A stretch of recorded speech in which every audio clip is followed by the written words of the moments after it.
Bem, minha gente, já voltando e lembrando que na segunda-feira, 10 horas da manhã, nós vamos estar aqui e eu vou ter um grupo de teatro que está saindo de Teresópolis para fazer uma turnê. Pessoal aqui de Teresópolis, a Heloísa, saindo daqui com uma peça escrita por ela, vai agora fazer uma turnê no Teatro Vanucci, no Rio de Janeiro, depois vai para Santa Catarina, Curitiba, também fazer uma turnê. Eles vão estar segunda-feira aqui também, batendo papo. Eu digo também porque tem um final de semana pela frente, né? A gente não sabe o que vem por aí. Crise na saúde. Teresópolis tem 279 milhões de dívidas em precatórios, Alexandre. Palavras do prefeito. Por isso a dificuldade na área da saúde no ano passado, porque teve sequestro na conta desde setembro de 2022. O ano novo já começa complexo também, com a inflação alta, o que pesa muito na família, mas também para a administração pública. Comprar remédios no segmento público é exercício hercúleo. Temos o recurso, usamos a tabela CIMED, mas as licitações dão desertas. Ninguém aparece para vender para o município. Alexandre Paim. Bom, aí nós temos diversos aspectos a ser analisados. Sim. O primeiro que eu queria destacar, o prefeito, quando assumiu, a gente tinha um orçamento aqui, dito até por ele aqui nessa própria emissora de TV, de 435 milhões. Hoje o orçamento já está na ordem de 800 milhões. Então ele praticamente dobrou o orçamento. E aí você parte do princípio de pensar aqui, como que se dobra um orçamento e a estrutura continua a mesma? Você passa, por exemplo, você tem um salário de 5 mil por mês, se de repente você consegue dobrar esse seu salário de 10 mil, entende-se que você vai conseguir ter um meio de vida melhor, você vai comprar um carro melhor, você vai fazer uma reforma na sua casa. E o que a gente vê hoje, Hélio, e aí a minha crítica na atual gestão, não é a crítica pessoal do pai de família, do empresário, é a crítica da gestão. Porque o jargão que o prefeito foi eleito é que dinheiro tem, falta gestão. A gente vê um orçamento dobrando e faltando a mesma gestão. A mesma gestão. Eu não vejo melhor em questões de gestões.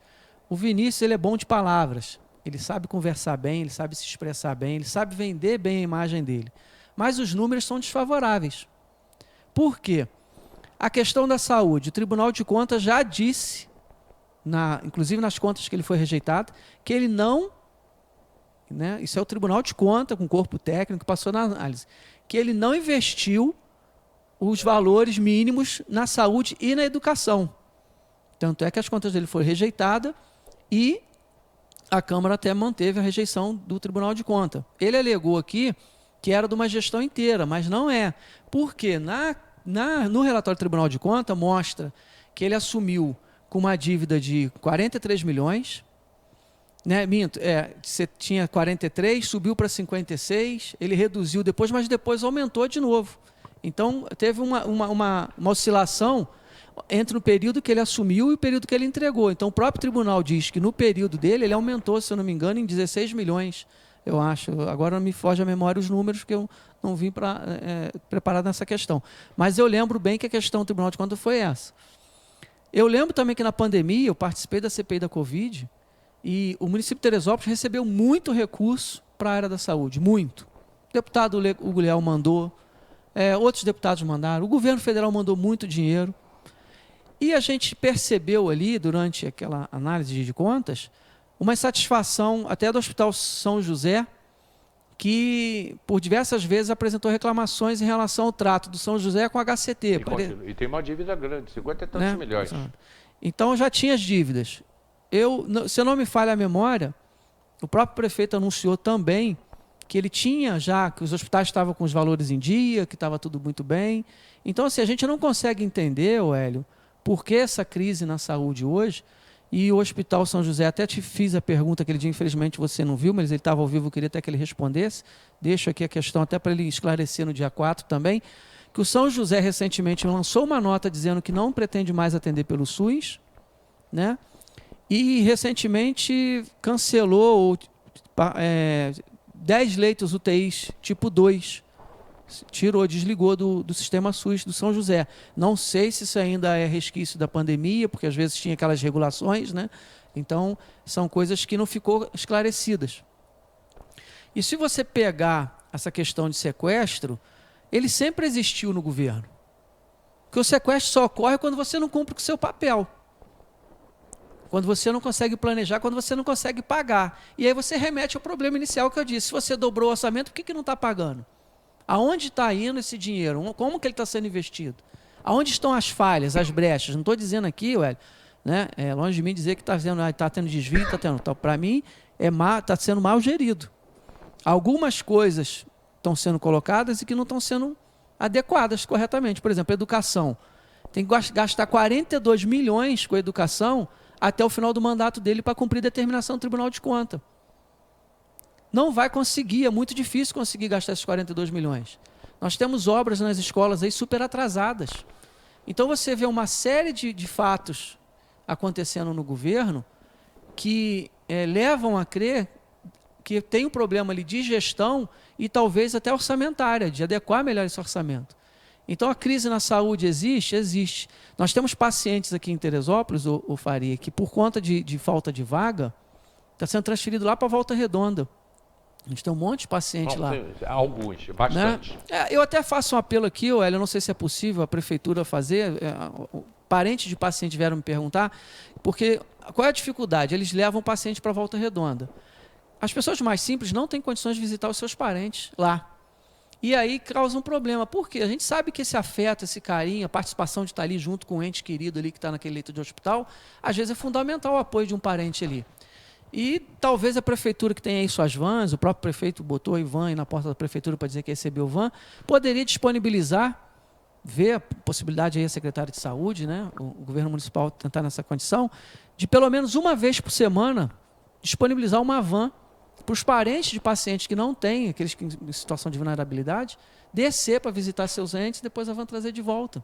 Seria uma opção até de... Sabe, cara? Acho que seria, cara. O pai trocou numa coisa que... Finalzinho de programa, então, gente. É a questão sentimental. Sim. Você vê, o município não faz limite com Teresópolis, vai para um local distante, a prefeitura, isso deveria ser lei, sabe? Ou de ter um transporte, ou se a prefeitura custear a despesa da pessoa, ou a própria prefeitura tendo carro pequeno, para 3 pessoas, 2 pessoas, porque às vezes as pessoas não estão no mesmo lugar, uma van pode levar 15, 10 pessoas, mas não, carro pequeno mesmo, também de pequeno porte, deveria ser lei. Se o paciente, morador de Teresópolis, saiu para um outro município, é ser obrigação da prefeitura custear uma vez por semana a visita de um parente, porque isso é muito grave. A pessoa, além de estar no hospital, parece que fica num depósito de pessoas, porque não tem carinho da família. Deixar registrado aqui, Hélio, que essa questão, até para esclarecer para a população, essa questão de transferência para Volta Redonda, não é que o município quer mandar para lá, é porque a regulação é feita pelo Estado. A gente tem que ser justo, é uma regulação do Estado. É lógico, se tiver vaga no HCT, o Estado sabe que tem vaga, vai dar preferência de colocar aqui no município. Com a saída do São José, acho que essa situação vai se agravar. Então, não sei se o São José está fazendo isso porque realmente não pretende mais, até porque o SUS é um grande pagador desses hospitais. A gente tem que levar em conta que a verba MAC que os hospitais recebem é um bom dinheiro, que mantém muitas vezes o hospital até funcionando. Então precisa saber o que acontece, se o município está deixando de repassar o dos hospitais, e aí é um fato grave, ou se essa questão de orçamentária ali não está batendo por algum motivo. Olha só, um exemplo, pelo número de população de Guapi, né, Guapi tinha que ter de 4 a 6 leitos na época do Covid. O ex-prefeito Zelito fez no hospital, é um hospital que é uma cidade pequena, um hospital que tem 400 funcionários, é um hospital de um porte para uma cidade pequena, que tem uma estrutura muito boa, o Hospital de Guapi. Criou-se lá 14 leitos de CTI, não tinha nenhum, criou-se 14 leitos de CTI sem a ingerência do Estado. Porque tinha que fazer convênio, mas só que quando você faz o convênio, o Estado regula. E aí manda paciente de outro município, então lá ficou 14 leitos exclusivos para paciente de Guapi. Poderia até aceitar paciente de outro município, mas aí é um prefeito que liga, é um secretário de saúde que faz o contato, mas exclusivo para a população. Uma coisa que precisava ter 6, foi montado 14 e com exclusividade. Ali era para a população de Guapi. Eu acho que as cidades, e principalmente Teresópolis, que tem uma estrutura de saúde muito grande, deveria ter uma lei para ter um número mínimo para resguardar paciente de Teresópolis. A saúde aqui sempre foi um problema, né? A gente pega o histórico passado, a gente vê que a gente sempre teve problema aqui com a saúde. Mas a gente não pode pensar que porque sempre foi assim, tem que continuar assim, né? A gente tem que procurar sempre melhorar. E uma vez que você tem mais orçamento, você tem mais verbas trazidas pelo governo federal, governo estadual, o prefeito já se mostrou ativo nessa questão de ir para Brasília, de estar com o senador, de estar com o deputado, de estar com o governador. Então, assim, eu não vejo muita explicação para essas falhas. O HCT ampliou bem o seu hospital, é uma grande estrutura. Nós temos ainda a Beneficência, que é um hospital que requer ainda muita atenção, porque é um hospital que tem uma situação de instalação muito precária, né? As instalações da Beneficência requer algumas ações de imediata, talvez até de apoio do governo estadual, do governo federal. E o São José com essa situação que precisa ser resolvida imediatamente. Não cabe mais essa questão de você aguardar um hospital, simplesmente diz que não quer mais e, então vamos deixar para lá. Até porque não comporta. Só o HCT dando esse suporte não comporta. A UPA, ela não foi feita para manter ninguém internado. A UPA é um ponto de passagem, aquela questão de atendeu e tira logo. E a gente vê relatos constantes de pessoas internadas aí 10, 15 dias na UPA. Né? Às vezes fica 3, 4 dias lá na sala vermelha até poder ser transferido. Então, essas situações precisam de uma demanda muito mais rápida de solução. E a gente pede ao poder público, nesse momento, até que tenha mais atenção à secretária de Saúde, o governo municipal. Acho que recentemente, não sei se tu acompanhou, Hélio, aquela CPI da Covid, ela, embora tenha sido arquivada, o vereador Rangel acabou encaminhando aos órgãos de competência, o MP, Tribunal de Contas, e o Tribunal de Contas, recentemente, intimou, né, notificou o prefeito a responder sobre algumas irregularidades em relação a pagamentos, inclusive, de hospitais. Que a gente apontou na época que tinha ali alguns pagamentos indevidos por conta de leito não utilizados durante a Covid que foram pagos. Tá, então, como é que assim, fica isso? Foi encaminhado ao MP. Aí o Ministério Público vai avaliar e devolve à Câmara? Não, na verdade, o que acontece? Ele foi encaminhado para os órgãos de controle, MP, Ministério Público Federal, porque tem verba federal, Ministério Público Estadual e o Tribunal de Contas. Esses são os principais órgãos de controle. O Tribunal de Contas, ele notificou o prefeito a responder sobre as irregularidades apontadas. Passou por um corpo técnico, eles entenderam ali que tinha alguns indícios reais e o prefeito vai responder. É lógico que ele pode explicar e dizer, não, é porque na época houve uma falha aqui na documentação, ou o entendimento foi errado, e o Tribunal de Contas entender que a conta fechou. Na nossa conta ali não fechava, né? E aí, se acontecer de ter essa falha, o Tribunal de Contas provavelmente vai fazer com que o município devolva os cofres. O Ministério Público, por sua vez, ele já faz a investigação por parte de algum dolo, alguma improbidade administrativa. Aí é outro fato. Então, são órgãos diferentes, entendeu?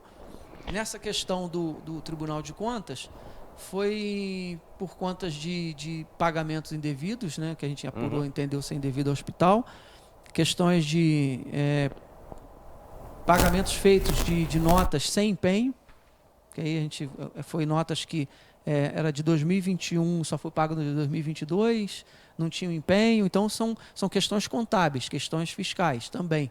Aí o Tribunal de Contas vai analisar tudo isso, caso for dado irregular, provavelmente vai sair algum relatório, ou condenando devolver contas, ou apresentando, se houver alguma irregularidade mais grave, pode até encaminhar. Isso é uma coisa, temos que acompanhar. Isabel Cristina botou aqui, temos que trazer o povo para o centro da cidade, o povo do interior também, para que haja desenvolvimento. No caso que a gente falou aqui sobre o Parque Regadas e Calçada da Fama.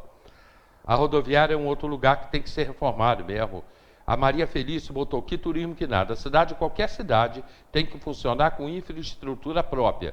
Se não está funcionando, é porque a verba pública administrativa não está sendo bem investida. O Marcos Habib dizendo que hoje tem um senador em Teresópolis, não sabia porque não divulgaram. A Isabel voltou, só o povo cobrar do secretário de obras. Ele é responsável e deve responder por isso, desde que o secretário de obras, desde que a autoridade máxima mande, né, fazer a obra. A cidade de Teresópolis, Maria Felício, a cidade de Teresópolis tem a sede do futebol. Só isso daria para ajudar com os impostos e cuidar da capacidade da cidade. não tem como a cidade se autossustentar, pois tem milhares de pessoas que não pagam IPTU. O Alessandro botou, perdemos o PAN da Barra, perdemos a Casa de Saúde, estamos perdendo vagas nas unidades existentes. A Casa de Saúde era particular, né? O PAN da Barra não. Os comerciantes da cidade deveriam trocar o domingo pela segunda. Bom, e abrir aos domingos. Chegamos ao final do programa de hoje. Isabel, esse caso da cidade eu vou comentar em segunda-feira, do centro da cidade, levar o turista para o centro da cidade. Ele não vai, não. Dificilmente esse fato acontece, né? Turista no centro da cidade. Muito obrigado a todos vocês aí pelo carinho, pela audiência. Segunda-feira a gente está de volta. Está aí chegando o boletim com todas as informações do dia. Tem chamada para pré-matrícula. O doutor Amorim participa do programa. Tem um caso de estupro, 2 casos de estupro, tráfico no soberbo, lei seca, fiscalização de postos. Tudo isso daqui a pouco começando no boletim. Logo depois do nosso programa. A gente tem reprise às 4 horas, tem reprise à meia-noite e daqui a pouquinho está no YouTube, aí o pessoal que acompanha a gente pelas redes sociais, no YouTube e no Instagram aí, do Grupo Diário, né? Aí você acompanha nosso programa. Zé Carlos Faria, muito obrigado, bom final de semana. Obrigado, Hélio, só fazer um apelo da importância que tem a feira, a Ferata, a Feirinha do Alto, né? Da importância que ela tem, não tem que ter ali uma estrutura, uma equipe, comissão, olhando a obra, cuidando daquilo, porque o prejuízo não é só para o dispositor e para o comerciante que atua naquela área. O prejuízo é para a cidade, é um prejuízo imenso, a Feirinha do Alto não está em condições de receber as pessoas. Então é um apelo que a gente faz aqui para que as autoridades, que o prefeito e o governo do estado faça aí os esforços para que não atrase essa obra, porque ela é importante para a cidade e muito importante. Rapidamente, Alexandre e Faria, porque a Isabel botou aqui, muita gente fala isso, tem que ter coisas no centro da cidade para trazer o turista para cá. O turista não vem na cidade. Cidade nenhuma, você tem os pontos turísticos aonde o pessoal vai. Agora, vir no centro da cidade, onde tem banco, comércio local, isso não acontece. Em lugar nenhum acontece isso. Então, tem um projeto para isso? Sim, seria legal um projeto, como você falou do Parque Regadas e da Praça Olímpica. Aí o próprio Teresopolitano vai frequentar. Para o Teresopolitano. Eu entendo assim também, com o próprio povo da cidade que mora naquela região, que não quer ir para o alto. Mas eu entendo também que o ponto forte do turismo, quando chega no final de semana no Teresópolis, no centro da cidade, é o sábado, que o comércio está aberto, o pessoal para ali, e domingo acaba pegando aquela região. Até que se dividir, aí você acaba também prejudicando quem vive desse movimento no final de semana no alto ali, né? Eu acho que, assim, trabalhar os sábados, o pessoal que vem para a cidade acaba passeando por ali, que já dá um bom resultado para o comércio. E, Hélio, agradecer mais uma vez o convite, a participação, agradecer aqui o meu amigo Faria pelo debate, pelas trocas de ideia. É uma pessoa experiente na política, que a gente sempre aprende com ele. Aqui nos bastidores a gente ainda bate um papo aqui, né? O Faria, a gente tem pouco contato nessa vida política, né, Faria? É engraçado, né? Mas a gente tem uma afinidade um com o outro aí de amizade, sempre de respeito. É muito bom estar com você aqui. Espero participar de mais vezes. Com certeza, com certeza. A gente iniciou agora esse projeto de fazer o debate e já deu certo. Já na segunda semana a gente já teve um efeito, não foi, Faria? E você vê hoje a participação muito grande das pessoas aqui, né? Muita gente participando, pessoal do interior participando aqui, lá do Peão. Né? Então, muito obrigado aí às pessoas, né? O Alessandro voltou aqui, falou que a Calçada da Fama, a ideia seria trazer o turista para o centro, né? O que eu acho muito difícil, porque domingo é impossível o turista entrar ali se tiver tudo fechado.